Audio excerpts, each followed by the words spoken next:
ओम नमः शिवाय। शिवजी सदा सहाय। ओम नमः शिवाय। गुरुजी सदा सहाय। रुद्र संहिता के सती खंड का 35वां अध्याय। दक्ष के यज्ञ की रक्षा के लिए भगवान विष्णु से प्रार्थना। भगवान का शिवद्रोह जनित संकट को टालने में अपनी असमर्थता बताते हुए दक्ष को समझाना तथा सेना सहित वीरभद्र का आगमन। दक्ष बोले, देव देव हरे विष्णु दीन बंधो कृपा निधे, आपको मेरी और मेरे यज्ञ की रक्षा करनी चाहिए। प्रभु, आप ही यज्ञ के रक्षक हैं। यज्ञ ही आपका कर्म और आपका यज्ञ स्वरूप है। आपको ऐसी कृपा करनी चाहिए जिससे यज्ञ का विनाश न हो। ब्रह्मा जी कहते हैं, मुनीश्वर इस तरह अनेक प्रकार के सादर प्रार्थना करके दक्ष भगवान श्री हरि के चरणों में गिर पड़े। उनका चित्त भय से व्याकुल हो रहा था। तब जिनके मन में घबराहट आ गई थी, उन प्रजापति दक्ष को उठाकर और उनकी पूर्वोक्त बात सुनकर भगवान विष्णु ने देवाधिदेव शिव का स्मरण किया। अपने प्रभु एवं महान ऐश्वर्य से युक्त परमेश्वर शिव का स्मरण करके शिव तत्व के ज्ञाता श्री हरि दक्ष को समझाते हुए बोले। श्री हरि ने कहा, दक्ष, मैं तुमसे तत्व की बात बता रहा हूँ, तुम मेरी बात ध्यान देकर सुनो। मेरा यह वचन तुम्हारे लिए सर्वथा हितकर तथा महामंत्र के समान सुखदायक होगा। दक्ष, तुम्हें तत्व का ज्ञान नहीं, इसीलिए तुमने सबके अधिपति परमात्मा शिव की अवहेलना की है। ईश्वर की अवहेलना से सारा कार्य सर्वथा निष्फल हो जाता है। केवल इतना ही नहीं, पग पग पर विपत्ति भी आती है। जहाँ अपूज्य पुरुषों की पूजा होती है और पूजनीय पुरुष की पूजा नहीं होती, वहाँ दरिद्रता, मृत्यु और भय, ये 3 संकट अवश्य प्राप्त होंगे। इसलिए संपूर्ण प्रयत्न से तुम्हें भगवान वृषध्वज का सम्मान करना चाहिए। महेश्वर का अपमान करने से ही तुम्हारे ऊपर महान भय उपस्थित हुआ है। हम सब लोग प्रभु होते हुए भी आज तुम्हारी दुर्नीति के कारण जो संकट आया है, उसे टालने में समर्थ नहीं है। ये मैं तुमसे सच्ची बात कहता हूँ। ब्रह्मा जी कहते हैं, नारद भगवान विष्णु का यह वचन सुनकर दक्ष चिंता में डूब गए। उनके चेहरे का रंग उड़ गया और वह चुपचाप पृथ्वी पर खड़े हो रह गए। इसी समय भगवान रुद्र के भेजे हुए गणनायक वीरभद्र अपनी सेवा के साथ यज्ञ स्थल में जा पहुंचे। वे सबके सब बड़े शूरवीर, निर्भय तथा रुद्र के समान ही प्रक्रमी थे। भगवान शिव की आज्ञा से आए हुए उन गणों की गणना असंभव थी। वे वीर शिरोमणि रुद्र सैनिक जोर जोर से सिंहनाद करने लगे। उनके उस महानाद से तीनों लोग गूंज उठे। आकाश धूल से ढक गया था और दिशाएं अंधकार से आवृत हो गईं। 7 दीपों से युक्त पृथ्वी अत्यंत भय से व्याकुल हो पर्वत, वन और काननों सहित कांपने लगी तथा संपूर्ण समुद्रों में ज्वर आ गया। इस प्रकार समस्त लोगों का विनाश करने में समर्थ उस विशाल सेना को देखकर समस्त देवता आदि चकित हो गए। सेना के उद्योग को देख दक्ष के मुंह से खून निकल आया। वे अपनी स्त्री को साथ ले भगवान विष्णु के चरणों में दंड की भांति गिर पड़े और इस प्रकार बोले। दक्ष ने कहा, विष्णु महाप्रभु, आपके बल से ही मैंने इस महान यज्ञ का आरंभ किया है। तत्कर्म की सिद्धि के लिए आप ही प्रमाण माने गए हैं।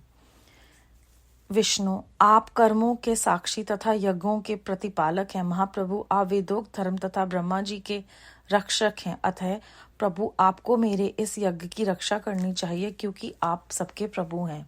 ब्रह्मा जी कहते हैं, दक्ष की अत्यंत दीनता पूर्वक बात सुनकर भगवान विष्णु उस समय शिव तत्व से विमुख हुए। दक्ष को समझाने के लिए इस प्रकार बोले।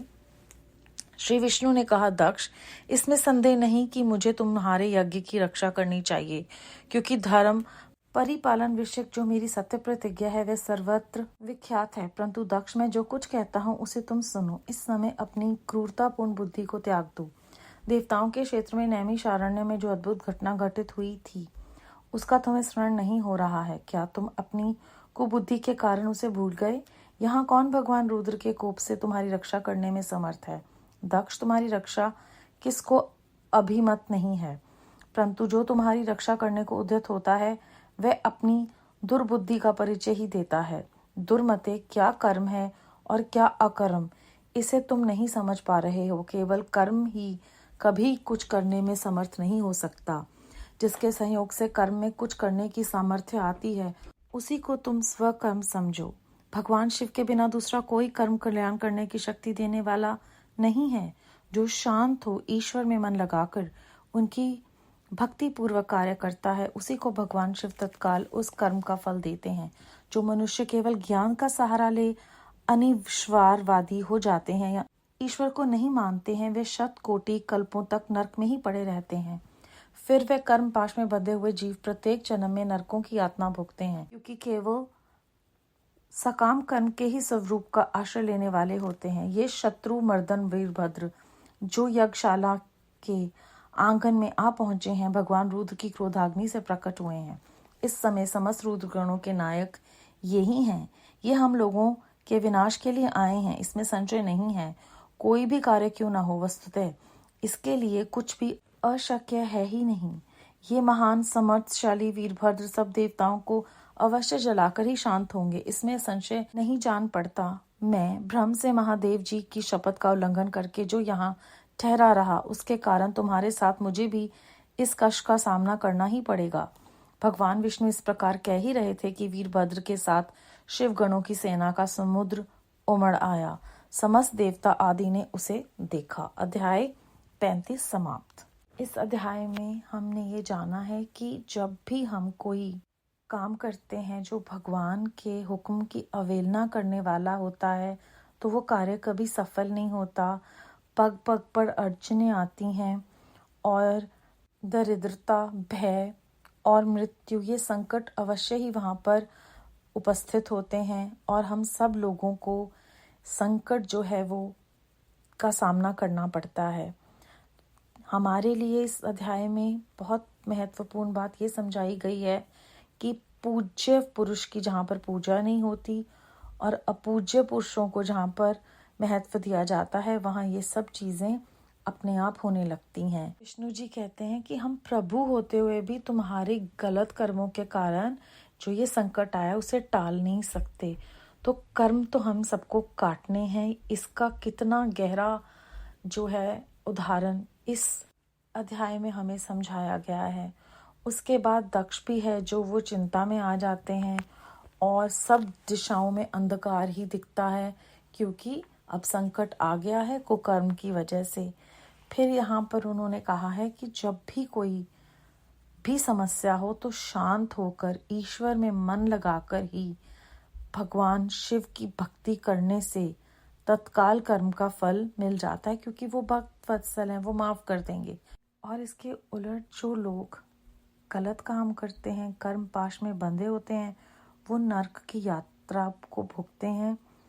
और ज्ञान का सहारा लेकर जब तर्क वितर्क में फंस जाते हैं तो वो कहा गया है कि शत कोटि कल्पों तक नरक में ही पड़े रहते हैं, क्योंकि वे ईश्वर को नहीं मानते, ज्ञान का सहारा लेते हैं। तो यहाँ पर वो क्या फिर से विष्णु जी कहते हैं कि मैंने महादेव जी की शपथ का उल्लंघन करके यहीं पर ठहरना का जो निश्चय लिया है, उसके वजह से मुझे भी कष्ट का सामना करना पड़ेगा। हमें यहाँ ये प्रेरणा मिल रही है कि चाहे भगवान है या इंसान, अगर हम भगवान के दिए हुए निर्देशों का पालन नहीं करेंगे, उनके हुक्म का उल्लंघन करेंगे, तो निश्चय ही हमें अपने किए हुए कर्मों का जो है भुगतान करना पड़ेगा, चाहे देवता हो या मनुष्य। बेअंत शुक्राना गुरु जी महाराज, ये समझ और ये मार्गदर्शन करने के लिए बेअंत शुक्राना।